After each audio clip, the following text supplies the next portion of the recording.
अस्सलाम वालेकुम dear students. आज के हम इस वीडियो लेक्चर में हम लोग सीखेंगे different physiological conditions of memory gland. वो कौन कौन सी फिजियोलॉजिकल कंडीशंस हैं जो मेमोरी ग्लैंड को अफेक्ट करती हैं, आज के इस लेक्चर का हमारा टॉपिक है। तो जो सबसे पहली कंडीशन है वो है एडिमा, अडर एडिमा। अडर एडिमा कहते हैं किसी भी जगह पे अगर पानी की अकमुलेशन हो जाए, वाटर की अकमुलेशंस, या वो कैसे है कि जैसे ब्लड में से वाटर कंटेंट अगर निकल के किसी जगह के ऊपर जमा हो जाए, उसको हम एडिमा बोलते हैं साइंटिफिकली, और उर्दू में या पंजाबी में हम कहते हैं कि उस जगह के ऊपर पानी पड़ गया। तो आपने अक्सर नोट किया होगा कि जब जानवर पार्चुरेशन के करीब होता है या उसकी पार्चुरेशन हो जाती है, आप उसकी मिल्किंग कर भी लेते हैं, तब भी उसकी जो अडर होता है वो सूजा होता है। तो इस कंडीशन को हम बोलते हैं अडर एडिमा।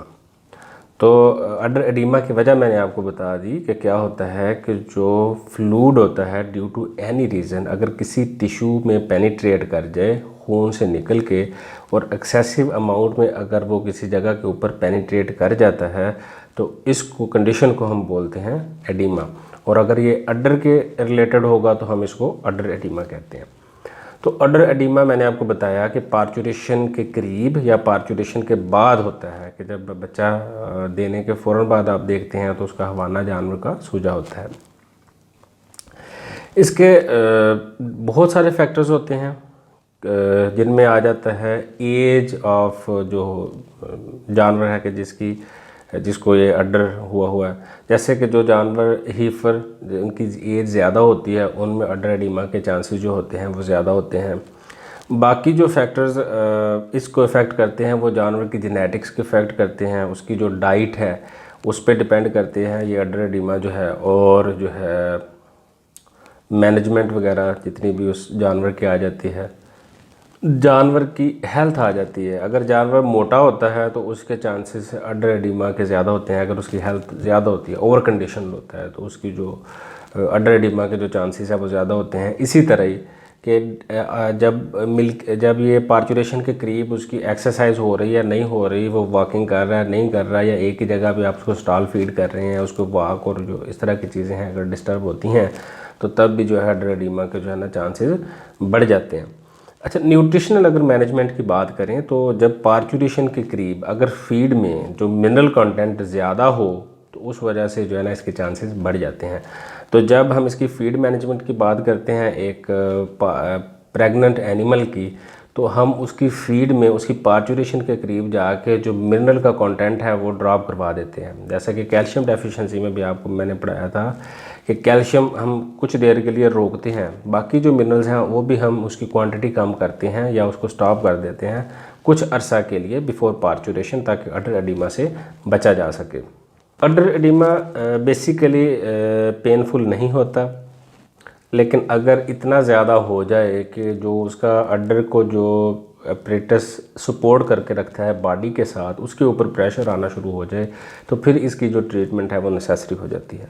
तो अगर अडर एडिमा पार्चुरेशन से पहले जो है बहुत ज़्यादा डेवलप हो चुका है तो आप उसकी मिल्किंग कर सकते हैं। अगर आप जानवर की मिल्किंग करेंगे तो अडर का वेट कम हो जाएगा और जो है एडिमा में कुछ रिलीफ मिल जाएगा। लेकिन बाज़ औक़ात ऐसा होता है कि अगर आप प्री पार्चुरिएंट मिल्किंग करते हैं तो उसको चांसेस ऑफ कैल्शियम डेफिशिएंसी बढ़ जाते हैं, क्योंकि मिल्क में कैल्शियम आना है, वो दोबारा मिल्क प्रोड्यूस होगा, तो क्या होगा कि पार्चुरेशन के करीब जाके उसको कैल्शियम की डेफिशिएंसी हो सकती है और पार्चुरिएंट प्रेसिस की तरफ या मिल्क फीवर की तरफ जानवर जा सकता है।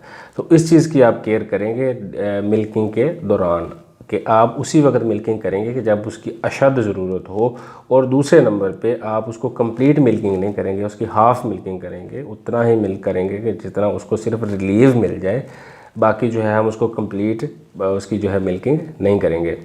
अडर एडिमा की ट्रीटमेंट के लिए उसको मसाज भी किया जा सकता है। मसाज करने से क्या होगा कि ब्लड की सर्कुलेशन उस अडर की तरफ बढ़ेगी, और जितनी सर्कुलेशन बढ़ेगी जो वाटर की दोबारा पानी में जो वाटर की जो दोबारा ब्लड में शामिल होना है वो दोबारा जो है वो इंक्रीज़ हो जाएगा, और ब्लड दोबारा पानी को अपने अंदर ले के तो उस जगह से निकाल लेगा और उस जगह के ऊपर प्रेशर कम हो जाएगा।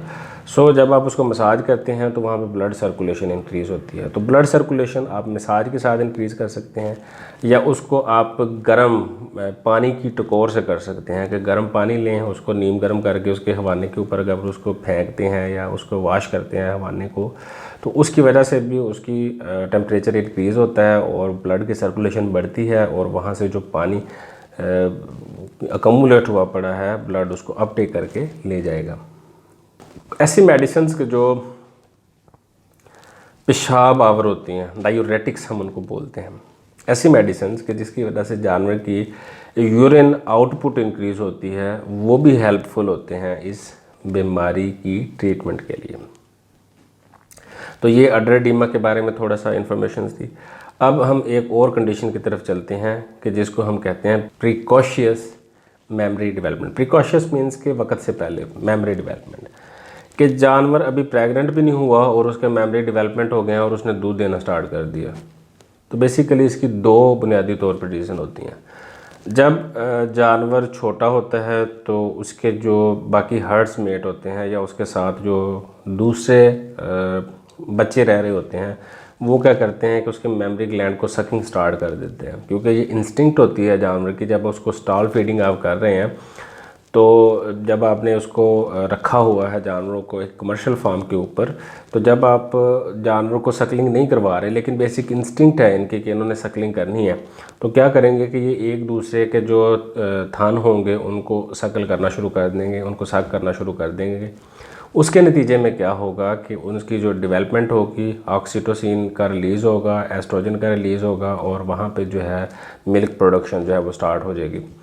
अच्छा, ये ज़्यादातर होता है किसी एक थान में, मतलब एक थान में अगर आ गया है तो आप कह सकते हैं कि इसकी रीज़न ये हो सकती है। दूसरी रीज़न मैंने आपको बताई कि जब ओवरीज़ के अंदर कोई नियोप्लाज्म हो जाए और उस कैंसर की वजह से एक्सेसिव प्रोडक्शन ऑफ एस्ट्रोजन हो जाए, या ऐसी फीड जानवर खा ले कि जिसमें एस्ट्रोजन का लेवल ज़्यादा हो उस फीड की वजह से, या फिर कोई ऐसी फीड खा ले कि जिसमें लेवल ज़्यादा हो, क्या उसको कहते हैं, माइकोटॉक्सिन्स का। तो माइकोटॉक्सिन्स का लेवल अगर फीड में ज़्यादा है तो उसकी वजह से भी ये प्रॉब्लम हो सकती है। उसके बाद आ जाते हैं जी एगलेक्शिया। एगलेक्शिया कहते हैं दूध का बनना ही ना, कि दूध बन ही नहीं रहा। तो कोई भी रीज़न हो सकती है कि मेस्टाइटिस हुई और मेस्टाइटिस के नतीजे में क्या हुआ कि जो थान है वो इंटरनली ख़त्म हो गया और उसकी मिल्क की प्रोडक्शन स्टॉप हो गई। जो माइकोप्लाज्मा बोविस की वजह से जो मेस्टाइटिस होती है उसमें ज़्यादातर जो एगलेक्शिया के केसेस होते हैं। उसके अलावा हार्मोनल प्रॉब्लम्स की वजह से हो सकती है कि मिल्क की प्रोडक्शन, जो हार्मोन्स मिल्क की प्रोडक्शन के लिए इन्वॉल्व हैं वो हार्मोन्स नहीं आ रहे उसकी बॉडी में, तो उसकी वजह से भी जो मिल्क की प्रोडक्शन स्टॉप हो सकती है। अच्छा जी, उसके बाद जो कंडीशन है उसको कहते हैं failure to milk let down या मिल्क इजेक्शन, कि मिल्क बन रहा है लेकिन इजेक्ट नहीं हो पा रहा। ये ज़्यादातर होता है ऑक्सीटोसिन के इम्बैलेंस की वजह से।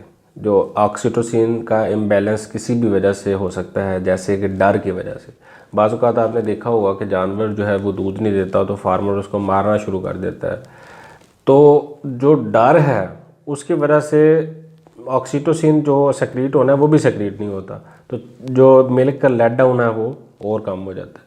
तो जब जानवर को किसी किस्म का भी डर या ख़तरा होगा तो ये मिल्क का लेट डाउन नहीं होगा।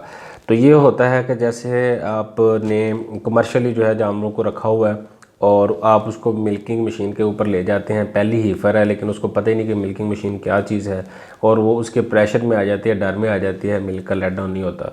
तो इसके लिए आप उसको जो है तकरीबन 10-20 मिनट उसके जो अड्डर होगा उसको आप हाथों से जो है वो उसको मसाज करेंगे, और फिर उसके बाद जब लेट डाउन हो जाए तो फिर आप उसको मशीन के ऊपर लेके जाएंगे। जब आप हीफर को ट्रेन कर रहे होते हैं फॉर मिल्किंग तो फिर ये प्रॉब्लम नहीं होगा। ब्लाइंड और नॉन फंक्शनल क्वार्टर, ये भी आपको पता है कि मेस्टाइटिस होती है अगर किसी ऐसी टाइम पे कि जब जानवर मिल्किंग नहीं हो रही, जैसे कि ड्राई होगा या मैंने आपको बताया सकलिंग में बाज़ औक़ात ऐसा होता है कि जानवर ने अभी बच्चा भी नहीं दिया, तो जो सकलिंग कर करके मिल्क की प्रोडक्शन स्टार्ट हुई और वो एक्सेसिव प्रेशर की वजह से उसकी फिब्रोसिस हो जाती है थान की, अड्डर की, तो क्या होता है कि उसमें मिल्क प्रोडक्शन स्टॉप हो जाती है। या जब जानवर ड्राई होता है तो उस कंडीशन में अगर उसको मेस्टाइटिस हो और उसकी ट्रीटमेंट नहीं हो, क्योंकि मेस्टाइटिस का हमें पता है उस वक्त चलता है कि जब हम उसका दूध ले रहे होते हैं, तो उस कंडीशन में अगर मेस्टाइटिस होती है तो वो फिब्रोसिस की तरफ चली जाती है, और जब मेमरी ग्लैंड की फिब्रोसिस हो जाए तो उसकी मिल्क प्रोडक्शन ख़त्म हो जाती है। तो उस वक्त ये पूरे का पूरा क्वार्टर भी जो है वो ज़ाया हो सकता है। ये जो ब्लाइंड और नॉन फंक्शनल क्वार्टर है, ये बाज़ औक़ात जेनेटिकली भी हो सकता है। एक तो ये मैंने आपको बताया कि एक्सीडेंटली, और दूसरे नंबर पे जेनेटिकली भी ये प्रॉब्लम हो सकती है। जो लास्ट कंडीशन है वो है सुपर न्यूमररी टीट। इसमें क्या होता है कि 4 थान हैं और 4 थान के अलावा एक एक्स्ट्रा टीथ किसी ना किसी जगह के ऊपर, वो अड्डर की पिछली साइड पे हो, अड्डर की फ्रंट साइड पे हो, अड्डर के सेंटर में हो, वो जो थान है उसके ऊपर हो, अड्डर के ऊपर हो, या किसी भी जगह के ऊपर जो है एक एक्स्ट्रा टीथ आ जाता है और आपको नज़र आ रहा है कि वो एबनॉर्मल है। तो ये जो होती है ये कॉन्जेनिटल प्रॉब्लम होती है, और इस टीथ को रिमूव करना ज़रूरी होता है, क्योंकि अगर आप इसको रिमूव नहीं करते तो फिर ये आगे जाके मसला करेगा मिल्किंग में, और इवन के जानवर के सेल आउट होने में ये मसला करेगा। तो आपने इसको जब 1 मंथ से लेके 1 साल तक का जो जानवर होगा उस वक़्त इसको काट के तो उस जगह को स्टिच करना होता है, ताकि वो जो टीथ है वो ख़त्म हो जाए। तो 3 से 8 महीने के अंदर अंदर जो है, जो आइडियल टाइम होता है इसको काट के तो इसको रिमूव कर देना चाहिए। तो आज के इस लेक्चर में हमने डिफरेंट फिजियोलॉजिकल कंडीशंस पर ही मैमरी ग्लैंड की कि जिनमें जो पॉसिबल जो ट्रीटमेंट है और पॉसिबल जो प्रॉब्लम्स है वो हमने आज डिस्कस की। तो अगर आपको मेडिसिन के रिलेटेड और वीडियो लेक्चर चाहिए तो आप मेरे YouTube channel Prince education TV के ऊपर जाके जो प्लेलिस्ट है एनिमल हेल्थ एंड मेडिसिन की, वेटनरी मेडिसिन एनिमल हेल्थ, उसमें जाके आप जो है बाकी लेक्चर्स भी देख सकते हैं, और ऑलमोस्ट हर एक टॉपिक के ऊपर जो लेक्चर उस प्लेलिस्ट में पड़ा हुआ होगा। तो नेक्स्ट लेक्चर तक की इजाज़त दें।